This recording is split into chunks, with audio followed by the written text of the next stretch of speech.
a lot of people, as we've talked about, came to Eastern maybe out of default, that they didn't either think about going to another school, or maybe they couldn't even get into another school.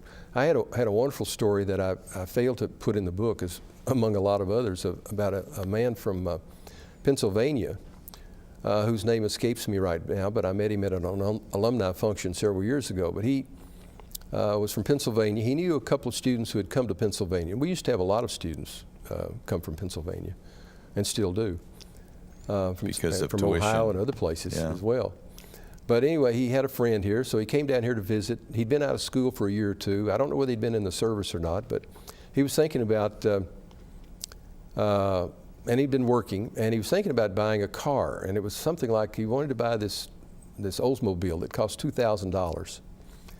And he said he came down here and visited a student, and instead of buying that Oldsmobile for $2,000, this was back in the 50s, he thought, well, maybe I better go to college. So he came to Eastern, got a degree, and now, of course, very successfully said, I could buy a lot of automobiles, Oldsmobiles now. This was several years ago before Oldsmobile went out of business. But this school had been a great opportunity for him, because he thought about not even going to college, and he was able to forego that $2,000 Oldsmobile for something that was much more valuable, a college education. I've forgotten the field that he got into, but it was some form of business, and he had done quite well.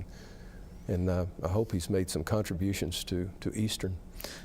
But I'm sure you can think of students, as I can, that when they came to you in History 101 or Political Science 101, you think this person's never going to make it through college. But they get better and they get better, and I mean, it's just amazing. By the time they're juniors and seniors, they're articulate and they're mature, and they think well, and there's so many students at Eastern, and I guess that's what we mean by a school of opportunity. Right.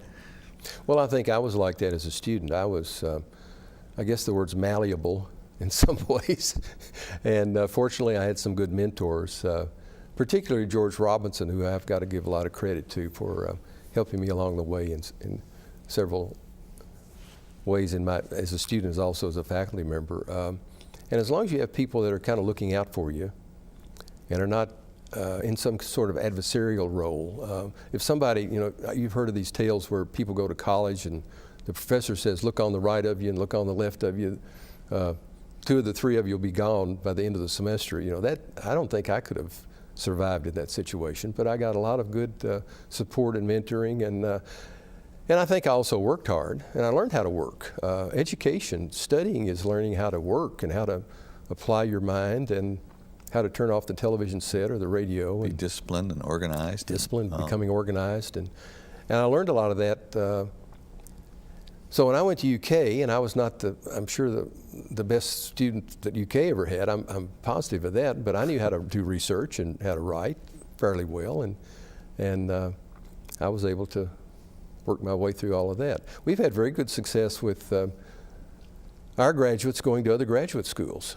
And we've had several people that have gone through the history program at Eastern, have gotten master's degrees, have gone on to UK and other places, and they're now faculty members at Middle Tennessee and Moorhead and other schools outside the state.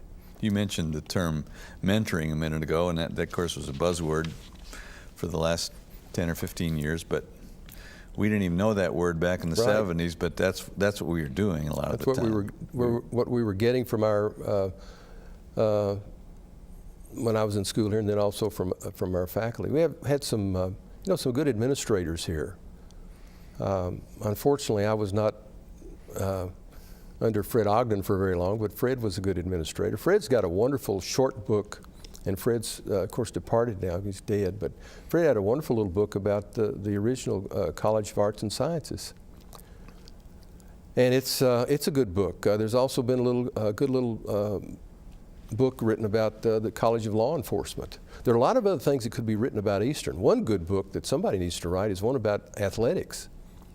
And although I put as much in the book as I could squeeze in, I didn't want to make it too much, but athletics play an important role in the history of a college or university.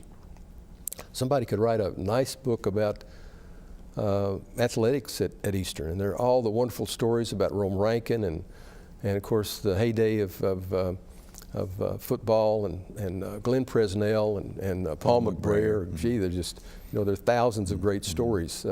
There should be with all the oral histories we've collected, you could even have a wonderful book of oral histories about Eastern. I included in the book the story about the time we played Western when Carl Cole was playing, and I've forgotten all the details. I hope we don't run out of time here, but this was about 1960, played at Western. And Carl Cole was guarding, I think it was Bobby Rasco. And Bobby Rasco was driving for the basket, and Carl was about to take the charge, and I've forgotten the other player's name. Anyway, the Eastern center, who was a very good jumper, came over the back and actually hit the ball without hitting the Western player. Well, they called a foul.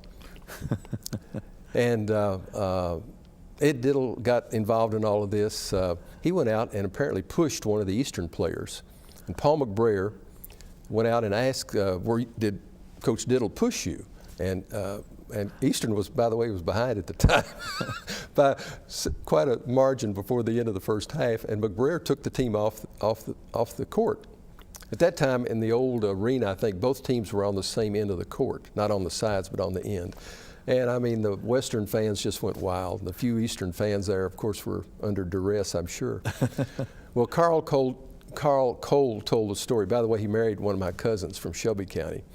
Carl told the story about, well, you know, they didn't know what to do. They walked off the floor with Coach McBrayer, and they went out, and when they got on the bus, it was wintertime. Well, the Western fans started throwing snowballs at the bus, and they probably weren't as endangered as they thought they were. But he said they had to beat a hasty retreat out of town. Well, this made the newspapers.